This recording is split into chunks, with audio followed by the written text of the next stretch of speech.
అందరికీ నమస్కారం అండి. ఈరోజు కథ తాతయ్య నాకో డౌట్ అన్నది శాంతి. అడుగు అన్నారు సీతారామయ్య. బిచ్చగాడికి చపాతీలు వేయడం తప్పు కాదు కదా తాతయ్య?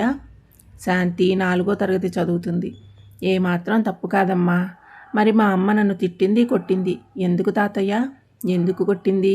అసలు నువ్వేం చేశావు? మా ఇంటికి బట్టతల అంకులు వచ్చారు. అలా అనకూడదు, తప్పు. మగవాళ్ళకి చాలామందికి ఉంటుంది బట్టతల. ఆ అంకుల్ పేరు తెలియదా? అలాగే తాతయ్య, ఇక ముందు అలా చెప్పను. మా నాన్నగారి స్నేహితుడు ఆ అంకుల్. ఆ రోజు మధ్యాహ్నం నాన్నగారు అంకుల్ భోజనం చేస్తున్నారు. అమ్మ వంటగదిలో వంట చేస్తుంది, చపాతీలు చేస్తుంది. 2-3 చపాతీలు చేశాక నాకు ఇస్తే నేను తీసుకెళ్ళి వాళ్ళ డైనింగ్ టేబుల్ మీద పెట్టాను. ఆ తర్వాత నేను మళ్ళీ వంటగదిలోకి వెళ్ళాను తాతయ్య. అవునా? అప్పుడు ఏం జరిగింది? బయట బిచ్చగాడు మాదాకోళం తల్లి అంటున్నాడు. అన్నం ఉంటే పెట్టమని అడుగుతున్నాడు. అప్పుడే అమ్మ 2 చపాతీలు ఇచ్చి తీసుకెళ్ళు అంది. నేను ఆ చపాతీలు బిచ్చగాడికి వేశాను. నాన్న అక్కడి నుండి అరిచారు, చపాతీలు పంపించలేదు అవ్వలేదా అని. నేను పంపించాను కదా, శాంతి చేత చెప్పింది అమ్మ వంటగదిలో నుండి. నేను బిచ్చగాడికి వేశానమ్మా అన్నాను. అంకుల్ వెళ్ళిపోయాక తర్వాత నన్ను బాగా తిట్టింది కొట్టింది. ఇంకెప్పుడు అలా చేయవద్దు అంది. పేదవాళ్ళకి, ఆకలితో ఉన్న వాళ్ళకి అన్నం పెట్టాలని నువ్వు చెప్పావు కదా తాతయ్య. నేను ఏ తప్పు చేయలేదు కదా, అమ్మ ఎందుకు కొట్టింది? మీ అమ్మ ఆ చపాతీలు డైనింగ్ టేబుల్ దగ్గర ఉన్న మీ నాన్నకి మీ అంకుల్కి ఇచ్చిరమ్మని ఇచ్చింది. నువ్వు అమ్మకి చెప్పకుండా అలా బిచ్చగాడికి వేయడం తప్పే కదా మరి. అయితే ఈసారి బిచ్చగాడు వస్తే అన్నం వేయాలా, చపాతీ ఇవ్వాలా వద్దా అని అమ్మని అడిగి అప్పుడు వేస్తాను. నీ తప్పు తెలుసుకున్నావు కదా, అమ్మకి క్షమాపణ అడిగావా? ఇంకెప్పుడు అలా చెయ్యను అని చెప్పావా? లేదు తాతయ్య. ఇప్పుడే మీ అమ్మకి వెళ్ళి క్షమాపణ అడుగు, మీ అమ్మ చాలా సంతోషిస్తుంది. ఇంతలో సరోజిని అక్కడికి వచ్చింది. అమ్మా, నేను అలా చేయకుండా ఉండవలసింది. నీకు చెప్పకుండా బిచ్చగాడికి చపాతీ వేయడం తప్పే. నన్ను క్షమించమ్మా అని చెప్పి కాళ్లకు దండం పెట్టేసింది. సీతారామయ్య, సరోజిని ఇద్దరూ ఆశ్చర్యపోయారు.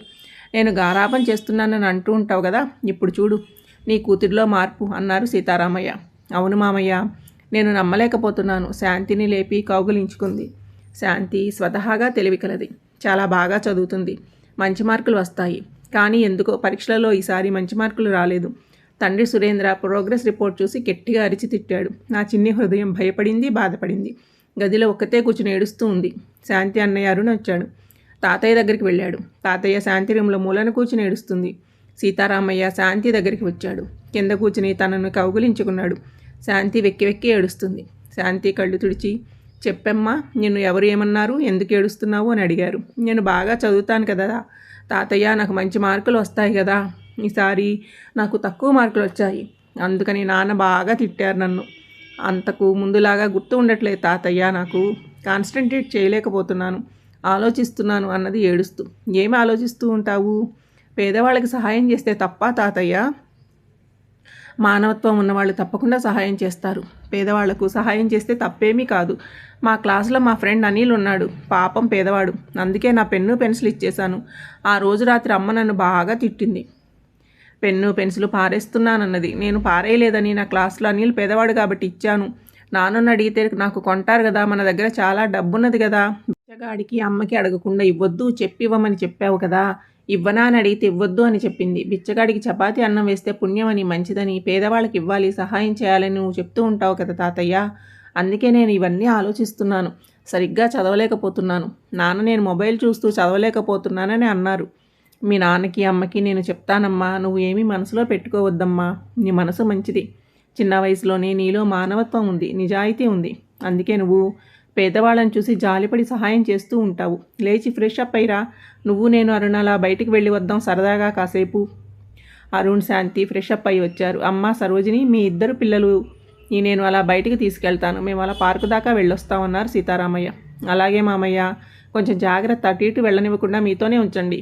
కాసేపు ఆగండి, ఒక 5 మినిట్స్ అని చెప్పి చిన్న ప్లాస్టిక్ బ్యాగ్ తీసుకొచ్చి ఇచ్చింది. అందులో మంచినీళ్ళు, 2 బిస్కెట్ ప్యాకెట్లు ఉన్నాయి. తుండు పెట్టాను. సీతారామయ్య, అరుణ్ శాంతిలతో బయటకు బయలుదేరారు. స్టేషనరీ షాప్కి తీసుకెళ్లారు. మీ క్లాస్లో పేదవాడు అని చెప్పావు కదా, అనిల్ అతని పేరు తాతయ్య. ఆ అబ్బాయికి ఏమి ఇచ్చావు? Pen pencil. 2 పెన్నులు 2 పెన్సిళ్ళు కొన్నారు. ఇవి నా దగ్గర పెట్టుకో. ఆ అబ్బాయికి ఏమైనా సహాయం కావాలంటే చేద్దాము. ఈ విషయం మీ అమ్మతో నేను చెబుతాను. నువ్వు చెబితే తిడుతుంది, నేను చెబితే ఏమీ అనదు. అలాగే తాతయ్య. ఆ అనిల్ ఫీజు సరిగ్గా కడుతున్నాడా? ఒకవేళ ఫీజు కట్టడానికి డబ్బులు లేకపోతే నన్ను అడుగు, నేను ఇస్తాను. నాకు ఫంక్షన్ వస్తుంది, నోట్బుక్స్ కొనడానికి డబ్బు లేకపోతే నాకు చెప్పు. మీ అమ్మా నాన్నలకు చెప్పవద్దు. మా క్లాసులో కూడా ఒక పేద అబ్బాయి ఉన్నాడు అన్నాడు అరుణ్. మీ ఫ్రెండ్కి ఏమి ఇస్తావు? 2 నోట్బుక్స్ కావాలి తాతయ్య. సీతారామయ్య 2 నోట్బుక్స్ కొన్నారు. ఇవి మీ ఫ్రెండ్కి తీసుకెళ్ళివు. సీతారామయ్యకు తెలుసు సరోజినికి పేదవాళ్ళకి సహాయం చేసే మనసు లేదని. పిల్లలకు మళ్ళీ సందేహం రాకుండా చెప్పాడు. తాతయ్య, అమ్మకు ఎందుకు కోపం? ఎప్పుడు తిడుతూ ఉంటుంది? అరుణ్ అడిగాడు. కోపం కాదు, జాగ్రత్త అంతే. మీ అమ్మ తిట్టిందని మనసులో పెట్టుకోకండి. మీ అమ్మ మాటలను పట్టించుకోవద్దు. మీకు ఏమి కావాలన్నా నన్ను అడగండి. అలాగే తాతయ్య. అక్కడి నుండి వాళ్ళు పార్కుకి బయలుదేరారు. పార్కులో ఉయ్యాలలో జారుడు బండలు ఉన్న చోటికి తీసుకెళ్లారు ఆయన. దగ్గరలో ఉన్న బెంచి మీద కూర్చున్నారు. మీరు ఉయ్యాలలు ఊగి జారుడు బండ జారుతూ ఉండండి, నేను ఇక్కడే కాసేపు కూర్చుంటాను. దాహం వేస్తే మంచినీళ్ళు ఉంటాయి సీసాలో, తాగండి. అలాగే తాతయ్య. ఇద్దరూ పరిగెత్తుకుంటూ వెళ్ళి ఉయ్యాల ఊగారు. కొంతసేపు ఊగిన తర్వాత తాతయ్య దగ్గరికి వచ్చారు. మధ్యలో వచ్చి బిస్కెట్స్ తిని మంచినీళ్ళు తాగారు. తాతయ్యతో పార్కుకి వెళ్ళాలంటే చిన్నపిల్లలకు చాలా సరదా. తర్వాత ఇంటికి వచ్చేశారు. ఆ రోజు రాత్రి భోజనాలు అయ్యాక హోంవర్క్ చేసి పిల్లలు నిద్రపోయారు. అప్పుడు సీతారామయ్య సరోజిని వాళ్ళ బెడ్రూమ్లోకి వెళ్ళారు. మీ ఇద్దరితో నేను కాసేపు మాట్లాడాలనుకుంటున్నాను. రండి మామయ్య గారు పిలిచింది. మీరిద్దరు ఉద్యోగాలు చేస్తున్నారు, బిజీగా ఉన్నారు, నాకు తెలుసు. పని ఒత్తిడి, పని మనిషి ఉన్నది కాబట్టి వంట పని తప్ప ఇంకేం ఉండదు కదా ఇంట్లో నీకు. మీ ఉద్యోగంలో ఉన్న ఒత్తిడిని తీసుకొచ్చి పిల్లల మీద ప్రయోగించవద్దు. ప్రతిదానికి పిల్లల్ని తిడుతున్నారు మీరిద్దరూ కూడాను.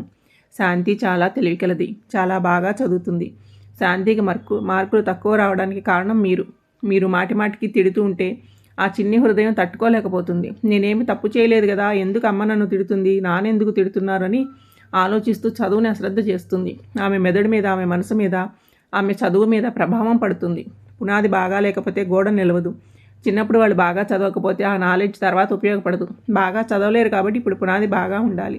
మీరిద్దరూ వాళ్ళు బాగా చదవాలి అంటే మీరు వాళ్ళని తిట్టడం, విసుక్కోవడం చేయకూడదు. నా వయసు 70 దాటింది. నేను ఎంతకాలం ఉంటానో నాకు తెలియదు. పిల్లల్ని నేను ప్రస్తుతం చూసుకుంటున్నాను. వాళ్ళ చేత చదివించడం అన్నీ చూసుకుంటున్నాను. వాళ్ళని బయటకు తీసుకెళ్తున్నాను. మీరు పిల్లల గురించి ఆలోచించండి. మీ మంచి కొరకే చెప్తున్నాను. క్లాస్లో పేదవాడికి పెన్ను పెన్సిల్ ఇచ్చిందంటే తను మానవత్వం గల మనసు అని అర్థం చేసుకో. దానికి సంతోషించాలి. పేదవాళ్ళకు సహాయం చేస్తే పుణ్యం వస్తుంది. దేవుడు మీకు సహాయం చేస్తాడు, మీకు మంచి చేస్తాడు. ఇది గుర్తుపెట్టుకోండి. ఇంకెప్పుడు పిల్లలను గట్టిగా తిట్టవద్దు. మెల్లిగా నచ్చ చెప్పండి. లేకపోతే నాకు చెప్పండి, నేను నచ్చ చెప్తాను. చెప్పేసి బయటకు వచ్చేశారు. సీతారామయ్య గారి మాటలు ప్రభావం వాళ్ళు బాగా ఆలోచించారు.